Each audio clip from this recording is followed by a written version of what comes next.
नमस्कार,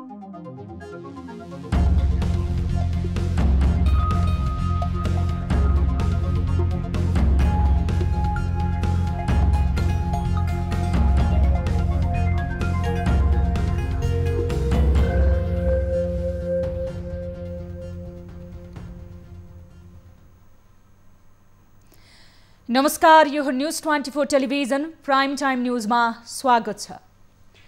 नेपाल र भारत दुई देशबीच लामो समय हिउँको ढिक्का जम्यो। सम्बन्ध यति चिसो भयो कि सम्बन्ध जोडिने धेरै धर्साहरू मेटिसकेका थिए। तर दुई देशबीचको सम्बन्धमा जमेको हिउँको ढिक्का फुट्दै गएको छ भने काठमाडौँ र नयाँ दिल्लीबीच उही पुरानो सम्बन्ध कायम गराउने प्रयास दुवैतर्फबाट जारी छ। धेरै पछि दुई देशको परराष्ट्र मन्त्री स्तरीय आगामी माघ 1 गते हुने वार्ताले धेरै वातावरण सल्काउने अपेक्षा पनि गरिएको छ। समानताको आधारमा सम्बन्ध खोजिरहेको नेपालले भारतबाट सदैव त्यही व्यवहारको अपेक्षा गर्दै आएको छ। सम्बन्ध चिसिनुको धेरै कारणहरूबारे छलफल अघि बढ्ला भन्ने आशा परराष्ट्र मन्त्री स्तरीय वार्ताबाट गर्न सकिन्छ।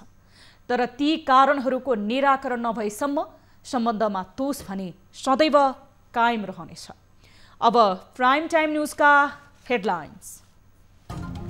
परराष्ट्र मन्त्री प्रदीप गेवाली बिहिबार भारतको राजधानी नयाँ दिल्ली जाने, सीमा समस्यादेखि कोरोना भाइरस विरुद्धको खोप ल्याउने विषयमा छलफल हुने।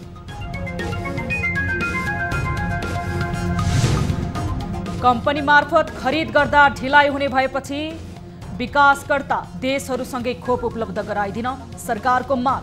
फागुन महिनाभित्र खोप आइपुग्ने मन्त्री त्रिपाठीको दावी। सरकारको प्रभावलाई प्रयोग गरेर हामी सुनिश्चित हुन खोजिरहेका छौँ। कक्षा 11 को नयाँ पाठ्यक्रम लागू नगर्न भन्दै परेको रिट सर्वोच्च अदालतद्वारा खारेज। नयाँ पाठ्यक्रम लागू गर्न बाटो खुल्यो।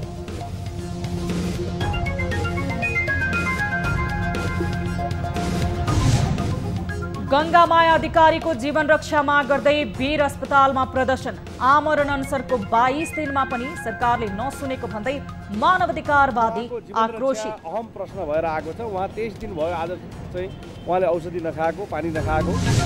र पौडीकी गौरीका सिंह उत्कृष्ट महिला र मण्डेकाज श्रेष्ठ उत्कृष्ट पुरुष खेलाडी घोषित। पिपुल्स चोइस अवार्डको विजेता भलिबलकी कप्तान अरुणा शाही।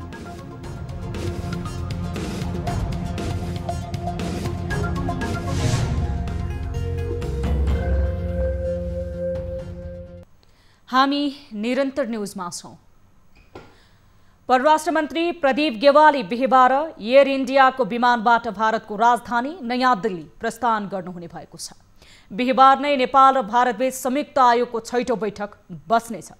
परराष्ट्र मन्त्री स्तरीय यो बैठकमा सीमा समस्या, कोरोना भाइरस विरुद्धको खोप ल्याउने लगायतका विषयमा छलफल हुने परराष्ट्र मन्त्रालयले जानकारी दिएको छ। मन्त्रालयले मंगलबार मन्त्री गेवालीको भारत भ्रमणबारे औपचारिक रूपमा मिति सार्वजनिक गरेको हो। बैठकमा नेपाल भारत सीमा समस्या सहित कोभिड-19 विरुद्ध सहकार्य, ऊर्जा, पूर्वाधार, सम्पर्क सञ्जाल, लगानी, कृषि, पर्यटन र सांस्कृतिक लगायत नेपाल भारत द्विपक्षीय सम्बन्धबारे छलफल हुने मन्त्रालयले जानकारी दिएको छ। दिल्लीमा रहँदा मन्त्री गेवालीले भारतीय उच्च अधिकारीहरूसँग भेटवार्ता गर्ने कार्यक्रम रहेको छ। 2 दिनसम्म चल्ने बैठकको नेपाली प्रतिनिधि मण्डलमा भारतका लागि नेपाली राजदूत, परराष्ट्र सचिव, स्वास्थ्य सचिव लगायतका नेपाल सरकारका अन्य वरिष्ठ अधिकारीहरू समेत सहभागी हुनेछन्।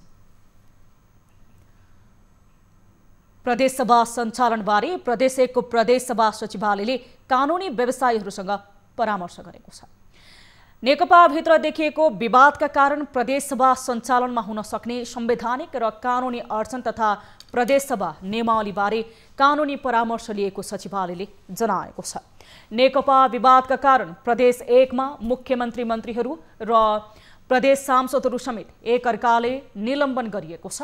मुख्यमन्त्री विरुद्ध अविश्वासको प्रस्ताव समेत दर्ता भएको अवस्थामा संवैधानिक कानुनी बाटोबारे परामर्श गरिने प्रदेशसभा सचिव गोपाल प्रसाद पराजुलीले जानकारी दिनुभएको छ। समस्या निरूपण सम्बन्धी व्यवस्था छैन। यसो झगडा पर्यो भने के हुन्छ, कसरी मिलाउने भन्ने कुरा एउटा संविधानमा हाम्रो मूल कानुन, त्यस पछाडि त्यस अन्तर्गत हामीले सभा सञ्चालन कसरी गर्ने भन्ने नियमावली हो। ती दुईटैमा यी कुराहरू लेखिएको छैन। अब अर्को चाहिँ संसदीय दलको विधान छ, त्यो विधानलाई हामीले कुन रूपमा कसरी इन्टरटेन गर्ने। मुख्यमन्त्री शेरधन राई पक्षले 16 जना नेकपाका सांसदहरू निलम्बन गरेको छ। भीमाचार्य पक्षले मुख्यमन्त्री शेरधन राई सहित 8 जनालाई निलम्बन गरेको पत्र प्रदेशसभा सचिवालयमा दर्ता गरेको छ। यसैगरी कार्यव्यवस्था परामर्श समितिमा रहेका सदस्यहरू समेत परिवर्तन गरेकाले प्रदेशसभा बैठक नै बस्न नसक्ने अवस्था पुगेको छ। माघ 7 गते दिउँसो 2 बजे प्रदेशसभाको अधिवेशन बोलाइएको छ। नेकपा प्रचण्ड नेपाल समूहका अध्यक्ष पुष्पकमल दाहालले जनयुद्धलाई कुहिएको फर्सीको संज्ञा दिएर प्रधानमन्त्री केपी शर्मा ओलीले राजनीतिक बेइमानी गरेको आरोप लगाउनु भएको छ। पोखरामा आयोजित आफू निकटका कार्यकर्ताहरूको भेलामा अध्यक्ष दाहालले जनयुद्धलाई कुहिएको फर्सीको संज्ञा दिने ओलीसँग जनयुद्ध नै लडेका नेताहरू पछि लाग्दा आफूलाई लाज लागेको बताउनु भएको छ। 19 पृष्ठ लामो प्रस्ताव लेख्यौं र केपीको निरङ्कुशतावादी, स्वेच्छाचारी, व्यक्तिवादी, गुटवादी, षड्यन्त्र गर्ने शैली, भ्रष्टाचारी यो सबै प्रवृत्तिका विरुद्ध ज्याद छेड्यौं। हामी 5 जनाले नै सामूहिक रूपमा चाहिँ प्रहार गरेकै हो र त्यो प्रहार गर्नुपर्ने ऐतिहासिक आवश्यकता महसुस भएरै गरे हो। अध्यक्ष दाहालले ओलीले प्रधानमन्त्री पद पाउनकै लागि जनताको बहुदलीय जनवाद छोड्ने सम्झौता गर्दै हस्ताक्षर गरेको उल्लेख गर्नुभएको छ। पार्टी एकताको क्रममा जब छोड्न नहुने भन्दै माधव कुमार नेपालले कुरा राखेको र पूर्व माओवादीका केही नेताले पनि 21औं शताब्दीको जनताको जनवाद राजनीतिक सिद्धान्त राख्नुपर्छ भनेपछि ओली जब छोड्न तयार भएको स्मरण गर्नुभएको छ। आफू र ओलीबीच साझा कार्यदिशा बनाउनु पर्छ र माओवादी आन्दोलन तथा मदन भण्डारीको भूमिकाको सही मूल्याङ्कन गरेर अगाडि बढ्ने सहमति भएको पनि दाहालले बताउनु भएको छ। सर्वोच्च अदालतले केपीले जे भने त्यही निर्णय गर्छ भन्ने आँट उहाँले कहाँबाट पाउनुभयो? यो अदालतलाई दबावमा राख्ने, प्रभावित गर्ने, राज्यको दुरुपयोग गर्ने षड्यन्त्र बाहेक अरू केही हो? पार्टीमा अल्पमतमा परेपछि प्रधानमन्त्री ओलीले पार्टी विभाजन गरेको दाहालको भनाइ थियो। अहिले पनि नेतालाई धम्क्याउने, तर्साउने काम गरिरहेको संविधान व्यवस्थाको विरुद्धमा लागिरहेको उहाँले बताउनु भएको छ। नेपाली कांग्रेसका सभापति शेरबहादुर देउवाले आफ्नो पार्टी चुनावमा जान समेत तयार रहेको बताएका छन्। नेपाली कांग्रेस केन्द्रीय खेलकुद विभागद्वारा सिन्धुपाल्चोकको 12 विषयमा आयोजित प्रतियोगितामा सभापति देउवाले चुनावका लागि आफूहरू खुल्ला रहेको बताउनुभयो। उहाँले कांग्रेस अदालतमा विचाराधीन अवस्थामा रहेको विषयमा कुनै दबाव नदिने पक्षमा रहेको पनि उल्लेख गर्नुभएको छ। अदालतले संसद पूर्ण स्थापना गरेमा संसदमा जान तयार भएको र निर्वाचन हुने भएमा त्यसको लागि समेत तयार भएको बताउनुभयो।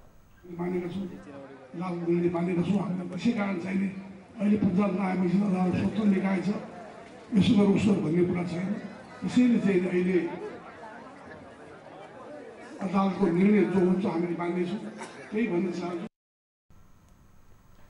कार्यक्रममा अन्तर्राष्ट्रिय धावक वैकुण्ठ मानन्दर लगायत खेलाडीहरूलाई नगद सहित सम्मान गरिएको थियो। गृहमन्त्री रामबहादुर थापाले स्थायित्वका लागि संसद विघटन आवश्यक रहेको बताउनु भएको छ। मंगलबार ललितपुरमा अखिल नेपाल खेलकुद महासंघले राष्ट्रिय भेलालाई सम्बोधन गर्दै गृहमन्त्री थापाले अस्थिरता पैदा हुने अवस्था आएकै कारण संसद विघटन गरिएको बताउनु भएको हो। उहाँले अविश्वासको प्रस्तावबाट प्रधानमन्त्री हटाउने प्रयास गरेर अस्थिरता सिर्जना गर्न खोजेको आरोप समेत लगाउनु भएको छ। मन्त्री थापाले अविश्वासको प्रस्ताव ल्याएर प्रधानमन्त्री हटाउने कदम ठीक थियो कि थिएन भने बहस हुनुपर्नेमा जोड दिनु भएको छ।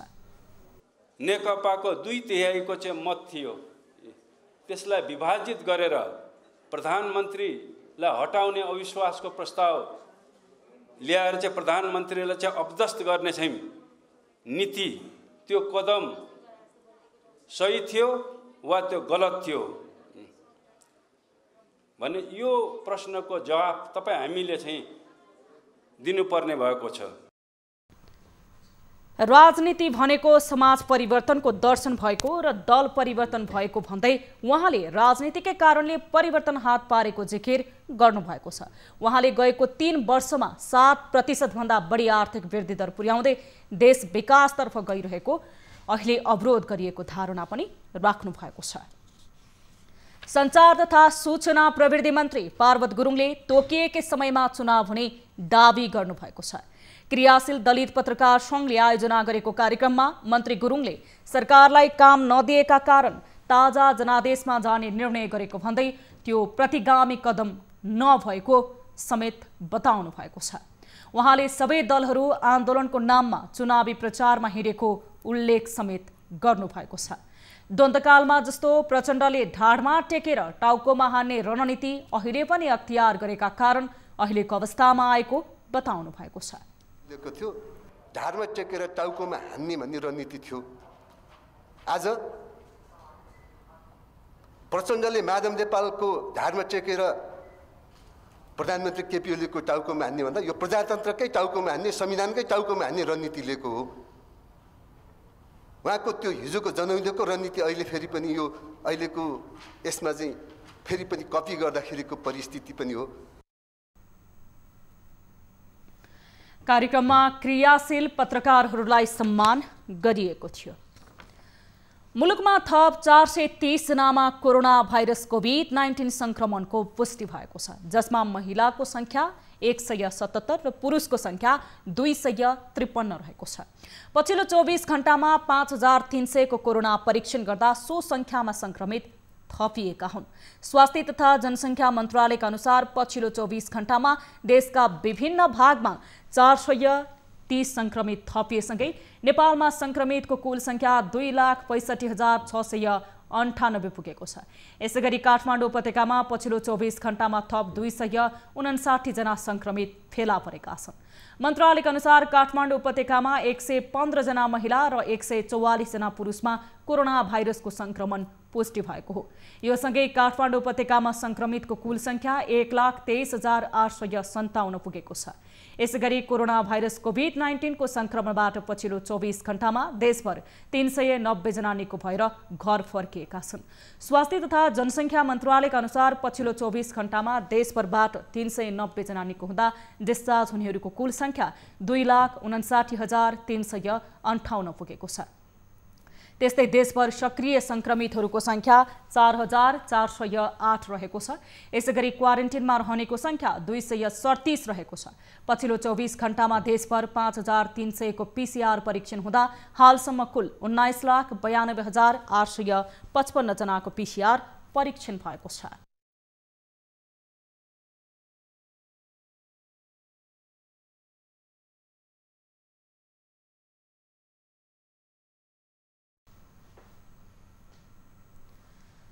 वीर अस्पतालले नियमित हाजिर नगर्ने 100 भन्दा बढी कर्मचारीको तलब रोक्का गरेको छ। अस्पतालमा कार्यरत डाक्टर, नर्स, स्वास्थ्यकर्मी तथा अन्य कर्मचारीहरूले नियमित रूपमा हाजिर नगरेको पाइएपछि अस्पतालले उनीहरूको तलब रोक्का गरेको जनाएको छ। वीर अस्पतालमा इलेक्ट्रोनिकल हाजिर गर्ने व्यवस्था राखेको 4 वर्ष बढी भए पनि 200 भन्दा बढी कर्मचारीले नियमित हाजिर गरेका छैनन्।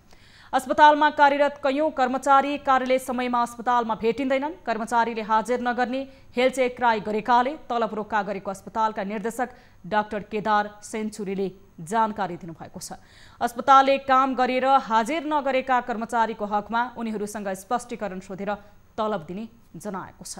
अस्पतालमा ड्युटी नै नगरेका र हाजिर नभएका कर्मचारीको तलब नपाउने अस्पतालका निर्देशकले जानकारी दिएका छन्। सर्वोच्च अदालतले फैसलासँगै कक्षा 11 मा नयाँ पाठ्यक्रम लागू गर्ने बाटो खुलेको छ। न्यायाधीश तेजबहादुर केसी र प्रकाश कुमार ढुङ्गानाको संयुक्त इजलासले पाठ्यक्रम सम्बन्धी मुद्दा खारेज गर्दै नयाँ पाठ्यक्रम लागू गर्न आदेश दिएको हो। नयाँ वा पुरानो कुन पाठ्यक्रम लागू गर्ने भन्नेमा अन्योलता रहेको थियो। शैक्षिक सत्रको मध्यतिर नयाँ पाठ्यक्रम कार्यान्वयन गर्ने कि नगर्ने भनी दर्ता भएको मुद्दाले शैक्षिक सत्र नै गुम्ने जोखिम बढ्दै गएको सरकारवालाले चिन्ता प्रकट गरेका छन्। कार्यक्रममा पाठ्यक्रम अनुसार विकास तथा मूल्याङ्कन परिषदले विद्यालय तहको नयाँ पाठ्यक्रम स्वीकृत गरे पनि देशभरका अधिकांश शिक्षण संस्थामा त्यही अनुसार पठन पाठन भइरहेको छ। चालु शैक्षिक सत्रमा कक्षा 1 र 11 मा लागू भइसकेको पाठ्यक्रम कार्यान्वयन नगर्न सर्वोच्च अदालतले मुद्दा परेको थियो। प्रतिनिधि सभा निर्वाचनका लागि निर्वाचन आयोगले तयारी सुरु गरेको छ।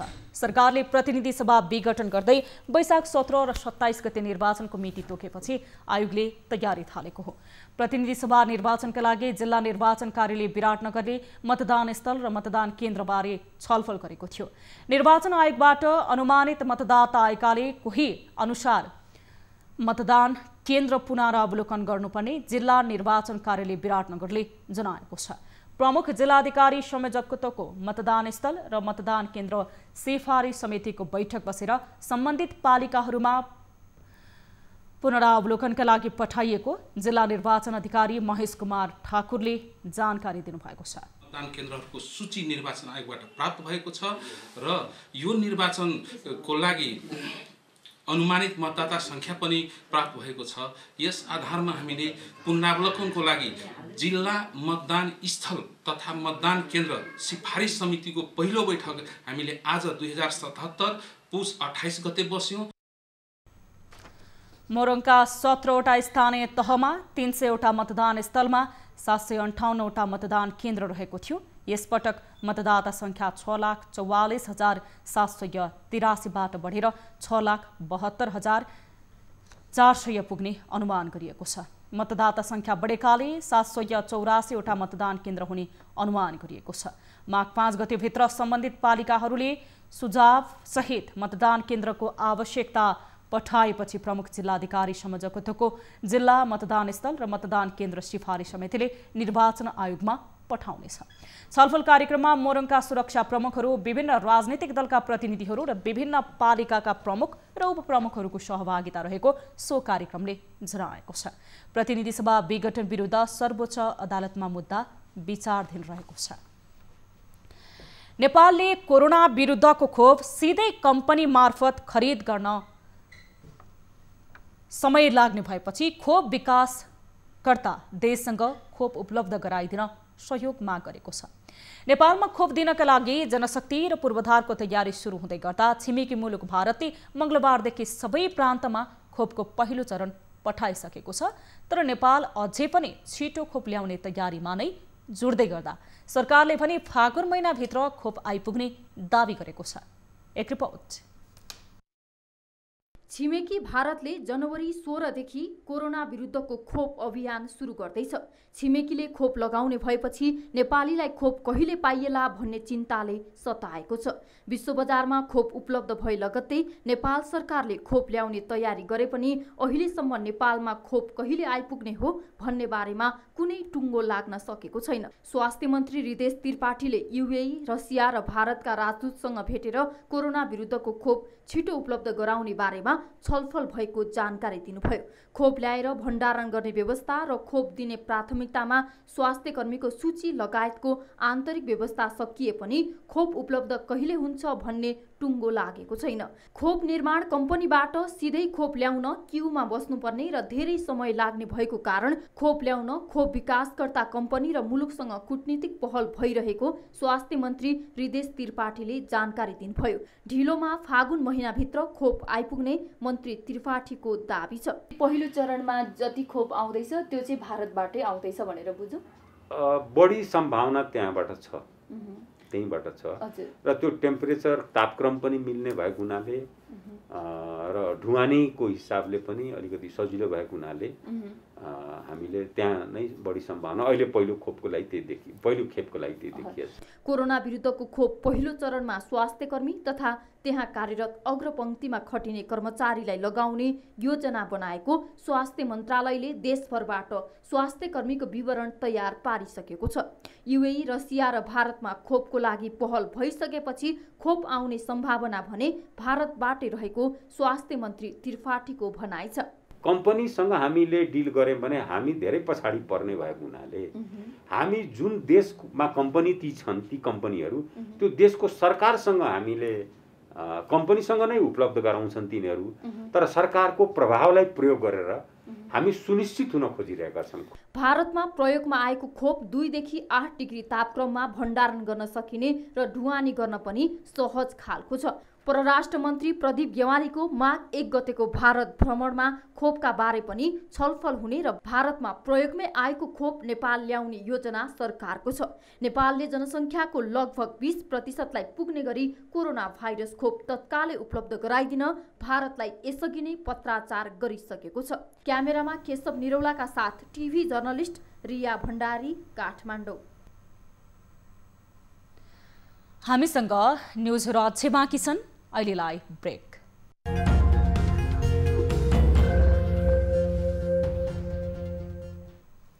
हामी निरन्तर न्युजमा छौँ। वीर अस्पतालमा गङ्गामाया अधिकारीको जीवन रक्षाको माग गर्दै मानवाधिकारवादीहरूले प्रदर्शन गरेका छन्। गोर्खा फुजेलकी अधिकारी आफ्ना छोराको हत्यारालाई कारवाहीको माग राख्दै लामो समयदेखि सङ्घर्षरत छिन्। 3 साता लामो आमरण अनसनका कारण अधिकारीको स्वास्थ्य अवस्था अत्यन्त नाजुक भएको भन्दै मानवाधिकारवादीहरूले शान्तिपूर्ण प्रदर्शन गरेका हुन्। 2061 साल जेठको 24 गते आफ्ना माओवादी हजुरआमा भेट्न चितवन गएका बेला अधिकारीका 16 वर्षीय छोरा कृष्ण प्रसाद अधिकारीको हत्या भएको थियो। गङ्गामायाको स्वास्थ्य बिग्रिएको भन्दै सरकारलाई दबाब दिन गङ्गामाया बचाऊ अभियान गर्नु परेको मानवाधिकारवादी इन्द्र अर्यालले बताउनु भएको छ। पीडित साथीहरू हुनुहुन्छ, सम्पूर्ण साथीहरू हाम्रो एकबद्धता छ, किनभने त्यो न्यायका पक्षमा सधैँ हामी उभिन्छौँ एकातिर भने, अर्कोतिर उहाँको जीवन रक्षा अहम प्रश्न भएर आएको छ। उहाँ 23 दिन भयो आज चाहिँ उहाँले औषधि नखाएको, पानी नखाएको होइन, अन्न त उहाँले खानुहुन्न थियो। आफ्ना छोराका हत्याराका साथै पतिलाई अनसनमै मर्न विवश बनाउने राज्यका पदाधिकारीलाई समेत कारवाहीको माग गर्दै गङ्गामाया अधिकारी आमरण अनसनमा छिन्। उनको आमरण अनसन भएको 22 दिन बितिसकेको छ। नेपाली कांग्रेस सम्बन्ध युवाहरूले संविधान विघटन असंवैधानिक भएको भन्दै संविधान पढेर विरोध प्रदर्शन गरेका छन्। कांग्रेस युवा प्रचार नेटवर्कमा आबद्ध विद्यार्थीहरूले संविधानमा हुँदै नभएको प्रावधानलाई टेकेर संसद विघटन गरिएको आरोप लगाएका हुन्। उनीहरूले काठमाडौँको माइती घरमा संविधान पढेर विरोध प्रदर्शन गरेका हुन्। प्रदर्शनका क्रममा उनीहरूले संविधानभित्र संसद विघटनको व्यवस्था खोज्दै रचनात्मक विरोध गरेका थिए। मुलुकमा हत्या, हिंसा, बलात्कार, भ्रष्टाचारका घटना बढ्दा सरकार भने पदको जोड घटाउमा लागेको उनीहरूको आरोप छ। जसरी एउटा संविधानको खाका मात्र कोर्न सफल भएको थियो, त्यसको कु भएको छ। यसमा हामी राष्ट्रको मात्र दुर्गति भोगिरहेको छैन, युवाहरूको पनि भविष्य अन्यल भइरहेको छ। लोकतन्त्रले अवसरहरू दिन्छ, तर लोकतन्त्रलाई नै मास्ने गरी संविधानको मूल कानुनमाथि आज कु भएको छ।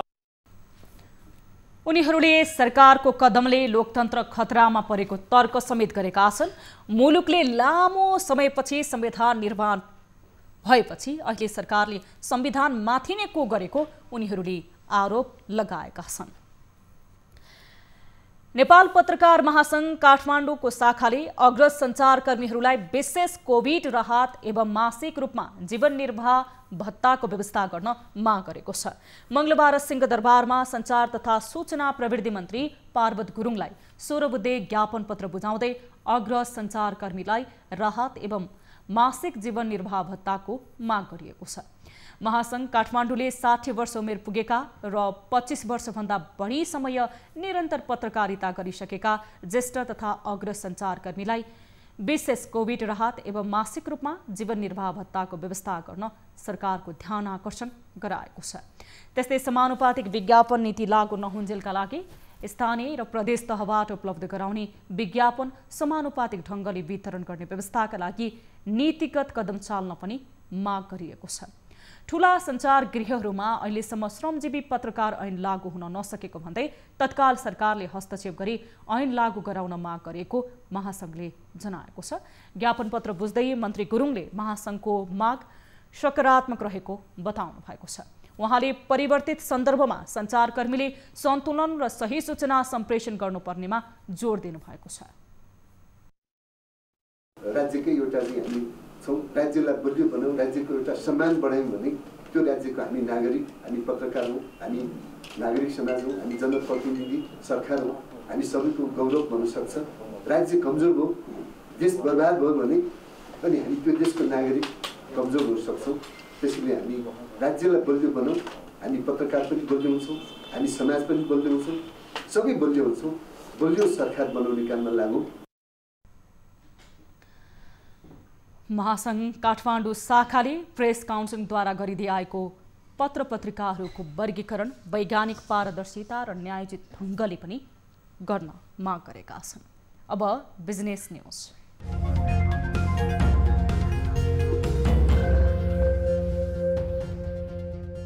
महिला सहकारी संस्था लिमिटेडले शेयरधनी सदस्यहरूलाई 18% लाभांश वितरण गर्ने निर्णय गरेको छ।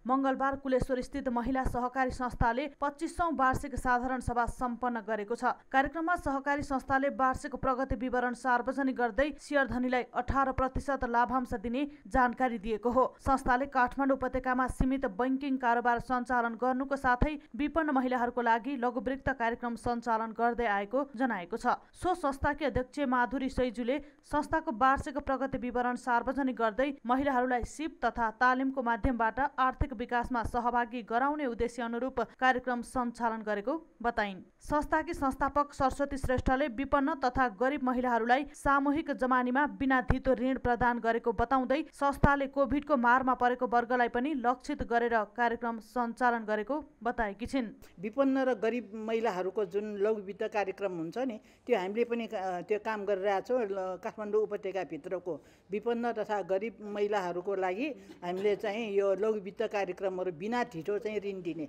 र कुनै आयमूलक कामको लागि के उनीहरू कुनै काम गर्नु पर्यो भने हामी बिना ढिटो चाहिँ समूहको जमानीमा हामीले ऋण दिइरहेका छौँ। महिला सहकारी संस्थाले आर्थिक वर्ष 2076-77 मा कुल 9,08,87,000 रुपैयाँ नाफा गरेको छ। त्यसै गरी संस्थाले 49,44,50,000 निक्षेप सङ्कलन गरेको र 1,23,51,40,000 कर्जा लगानी गरेको जनाएको छ। अब स्पोर्ट्स न्यूज।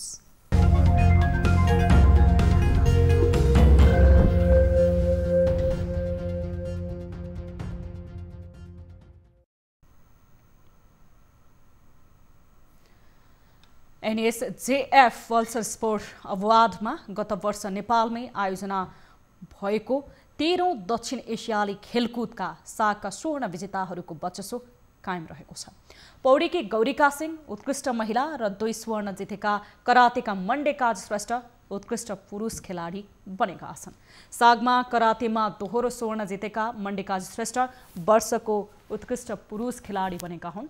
उनले फुटबलका विकेश कुथु, गल्फका सुभाष तामाङ, एथलेटिकका गोपीचन्द पार्की, टेक्वान्डोका कमल श्रेष्ठलाई पछि पारेका छन्। यस्तै सागमा 4 स्वर्ण सहित 9 पदक जितेकी पौडीकी गौरिका सिंह वर्षको उत्कृष्ट महिला खेलाडी बने। उनले टेक्वान्डोको दोहोरो स्वर्ण पदक जितेकी आयशा साक्य, करातेकी अनु अधिकारी, एथलेटिककी सन्तोषी श्रेष्ठ, ट्रायलथलनकी सोनी गुरुङलाई पछि पार्दै उत्कृष्ट बनेकी थिइन्।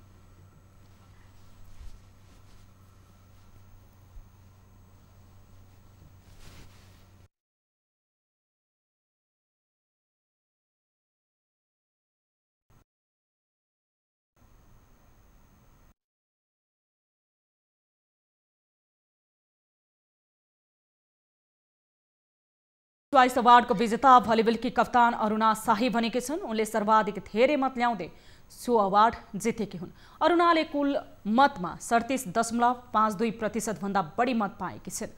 उत्कृष्ट युवा खेलाडीको अवार्ड सुभाष तामाङले जितेका छन्। उनले सागमा 2 स्वर्ण जितेका थिए। सुभाष तामाङ उत्कृष्ट युवा तथा एकै खेलबाट सर्वाधिक 12 स्वर्ण दिलाउने तेक्वान्डोका प्रमुख प्रशिक्षक नवीन कुमार श्रेष्ठ उत्कृष्ट प्रशिक्षक चुनिएका छन्। सागमा ऐतिहासिक रजत पदक र एसियन सेन्ट्रल जोन भलिबलमा स्वर्ण जितेको राष्ट्रिय महिला टोलीलाई टिम अफ द इयरको घोषणा समेत गरिएको थियो। टेबल टेनिसका ऐतिहासिक पदक विजेता द्वै गीत छेत्री र सिजरिन शाहलाई लाइफ टाइम अचिभमेन्ट अवार्डबाट सम्मानित गरिएको थियो। तेक्वान्डोको खेलमा प्रमुख प्रशिक्षक नवीन कुमार श्रेष्ठ यस वर्ष उत्कृष्ट प्रशिक्षक चुनिएका थिए। यस वर्षको स्पेशल अवार्ड 2 जना खेलाडीले पाएका थिए। उनीहरू दुवै साका स्वर्ण विजेता हुन् र आफ्नो खेलका लागि विशेष पदक जित्ने कीर्तिमानी खेलाडी पनि रहेका छन्। यस वर्षका लागि स्पेशल अवार्ड एथलेटिककी सन्तोषी श्रेष्ठ, तेक्वान्डोकी आयशा साक्यलाई संयुक्त रूपमा प्रदान गरिएको थियो। सन्तोषीले सागमा महिला 10,000 मिटर दौडमा नेपाललाई ऐतिहासिक स्वर्ण दिलाएकी थिइन्। आमा खेलाडीका रूपमा सागमा 2 स्वर्ण जितेर उनी समग्र महिलाकै मार्गदर्शक बनेकी थिइन्। उनले तेक्वान्डोको पुम्सेतर्फ एकल र टिम स्पर्धामा स्वर्ण जितेकी हुन्। पारा एथलेटिक अवार्डबाट यस वर्ष व्हीलचेयर, बास्केटबल तथा क्रिकेट खेलाडी दिगम सिंह चेम्जोनलाई सम्मान गरिएको छ। हरेक वर्षको विश्व खेलकुद पत्रकार दिवस जुलाई 2 मा आयोजना हुँदै आएको अवार्ड कोरोना महामारीका कारण यस वर्ष 6 महिनापछि थकिएको छ। हंसराज हुलासचन्द्र एन्ड कम्पनीको मुख्य प्रायोजनमा रहेको अवार्डको वर्ष खेलाडी पुरुष, महिला र युवा खेलाडी र वर्ष प्रशिक्षकको विजेताले पल्सर मोटरसाइकल पुरस्कार पाएका छन्। अन्य विधाका विजेताले 50,000 रुपैयाँ पुरस्कार पाएका छन्। वर्ष 2076 भरि गरेको प्रदर्शनको आधारमा 10 विधामा अवार्ड प्रदान गरिएको हो।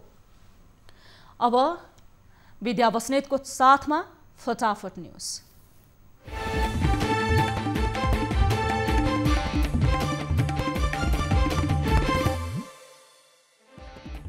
प्रधानमन्त्री केपी शर्मा ओलीले राजनैतिक बेइमानी गरेको नेकपा अध्यक्ष प्रचण्डको आरोप, पदका लागि पार्टी फुटाएको उल्लेख।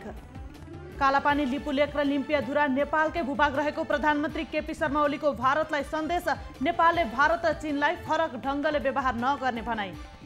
नेकपा प्रचण्ड नेपाल समूहद्वारा प्रदेश 1 का मुख्यमन्त्री राई सहित 8 जना निलम्बित, 3 महिनासम्म प्रदेशसभाको कुनै पनि गतिविधिमा सहभागी हुन नपाउने उल्लेख।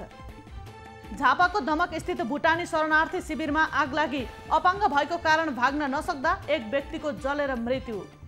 पछिल्लो 24 घण्टामा 5,300 को परीक्षण गर्दा नेपालमा 430 जना कोरोना संक्रमित थपिए, थप 5 को मृत्यु, 390 जना डिस्चार्ज।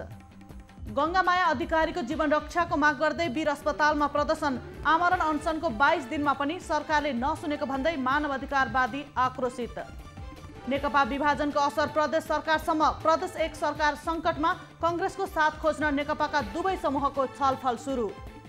चाबहिल यातायात कार्यालयमा लाइसेन्सको लिखित र ट्रायल दुवै परीक्षा अनिश्चितकालका लागि स्थगित, निगरानीका कारण ट्राफिक प्रहरी नखटाइएको कारण बन्द। झापा प्रहरीद्वारा बिर्तामोडबाट 14 मोटरसाइकल सहित 7 जना पक्राउ, गिरोहले झापा र इलामका ग्रामीण भेगहरूमा बिक्री गर्ने गरेको खुलासा। रत्न राज्यलक्ष्मी आरआर क्याम्पसका प्राध्यापक विष्णुप्रसाद आचार्य पक्राउ, आचार्यले सामाजिक सञ्जाल मार्फत छात्रमाथि यौनजन्य हिंसा गरेको आरोप। कक्षा 11 र 12 को नयाँ पाठ्यक्रम विरुद्धको रिट सर्वोच्चद्वारा खारेज, नयाँ पाठ्यक्रम लागू गर्ने बाटो खुल्यो। चोरीको मोटरसाइकल सहित नागढुङ्गाबाट 2 जना पक्राउ, पक्राउ पर्नेमा धादिङ गल्छी गाउँपालिकाका विजय तामाङ र आइतराज तामाङ। मकवानपुर गढीको जीर्णोद्वारमा लापरवाही, काम सुरु भएसँगै स्थानीयको विरोध। सबै प्रदेशमा कार्यालय विस्तार गर्न पर्यटन बोर्डले खटायो कर्मचारी, बजेट भने सरकारसँग माग। 17औं संस्करणको पल्सर स्पोर्ट्स अवार्ड जारी, 10 वटा विधामा अवार्ड वितरण, टिम अफ द इयरको अवार्ड महिला भलिबल टोलीलाई। नेपाल ट्रस्टको कमलादी स्थित काठमाडौँ प्लाजा बिना भाडा व्यापारीको कब्जामा, 7 महिनासम्म 4 करोड गुम्यो। साताको तेस्रो दिन आज शेयर बजारमा नयाँ रेकर्ड कायम, नेप्से 28.59 अङ्कले बढेर 2268.2 बिन्दुमा पुग्यो। विगत 3 दिनदेखि बाक्लो हुस्सु र अत्याधिक चिसोका कारण तराईको जनजीवन प्रभावित, पश्चिमी वायुका कारण साम्य हुन लागेको जाडो पुनः दोहोरियो। नेशनल मेडिकल कलेज वीरगञ्जले विद्यार्थी रामजी राम र पङ्कज कुमार रामको परीक्षा रोकेकोमा डाक्टर केसीको आपत्ति, अवैध रकम असुलीका लागि परीक्षा रोकेकोमा सञ्चालकलाई फौजदारी मुद्दा चलाउन माग। जोखिम भत्ता नपाएपछि आकस्मिक बाहेका सेवा बन्द गरेर 12 का स्वास्थ्यकर्मी आन्दोलित, अस्पताल प्रशासनको आलटाल र लापरवाहीका कारण भत्ता नपाएको गुनासो। जापानको समुद्री तटीय क्षेत्रमा हिमपातका कारण 13 जनाको मृत्यु, सयौं घाइते, 1000 भन्दा बढी सवारी साधन अलपत्र। अमेरिकी राष्ट्रपति डोनाल्ड ट्रम्प विरुद्ध महाअभियोग प्रस्ताव संसदमा पेश, ट्रम्पलाई एउटै कार्यकालमा दोस्रो पटक महाअभियोगको मुद्दा। भारतमा 24 घण्टाको अवधिमा 12,584 नयाँ कोरोना संक्रमित फेला, कुल संक्रमितको संख्या 1,04,79,000 नाघ्यो। र भारतको सर्वोच्च अदालतबाट सरकारले ल्याएको कृषि सम्बन्धी 3 नयाँ कानुन कार्यान्वयनमा रोक, वार्ताका लागि समिति गठन।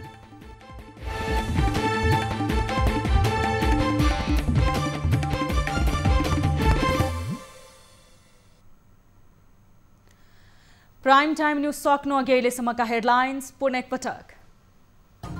परराष्ट्र मन्त्री गेवाली बिहिबार भारतको राजधानी नयाँ दिल्ली जाने, सीमा समस्यादेखि कोरोना भाइरस विरुद्धको खोप ल्याउने विषयमा छलफल हुने।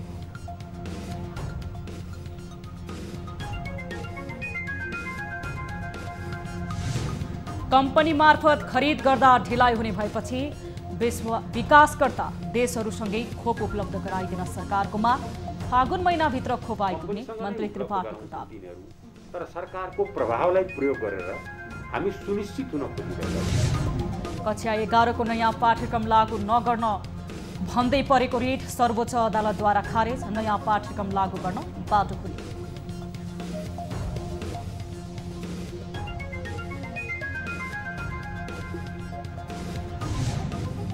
गंगामाया अधिकारीको जीवन रक्षा माग गर्दै वीर अस्पतालमा प्रदर्शन, आमरण अनसनको 22 दिनमा पनि सरकारले नसुनेको भन्दै मानवाधिकारवादी उहाँको जीवन रक्षा अहम प्रश्न भएर आएको छ। उहाँ 23 दिन भयो आज चाहिँ उहाँले औषधि नखाएको, पानी नखाएको।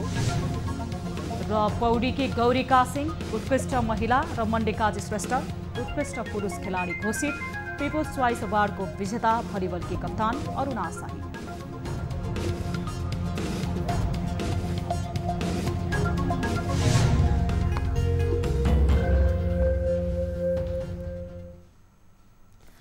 प्राइम टाइम न्यूज हरिलाई यति नै। जाँदा जाँदै यसअघि हामीले सोधेको ताली र गालीको प्रश्नको मत परिणाम, यसपछि प्रसारण हुने कार्यक्रम सीधा कुरा जनतासँगमा हेर्न सक्नुहुनेछ। थप न्यूजका लागि हाम्रो वेबसाइट www.news24nepal.com हेर्न नभुल्नुहोला। साथै तपाईले हामीलाई फेसबुक, ट्विटर, युट्युबमा पनि फलो गर्न सक्नुहुनेछ। यस्तै मोबाइल, भाइबर, इमेलबाट न्यूज24 टेलिभिजनको हेल्पडेस्कमा कुनै समस्या र गुनासो छन् भने प्रत्यक्ष रूपमा सम्पर्क राख्न सक्नुहुनेछ। हामी निरन्तर न्यूजमा छौं। नमस्ते।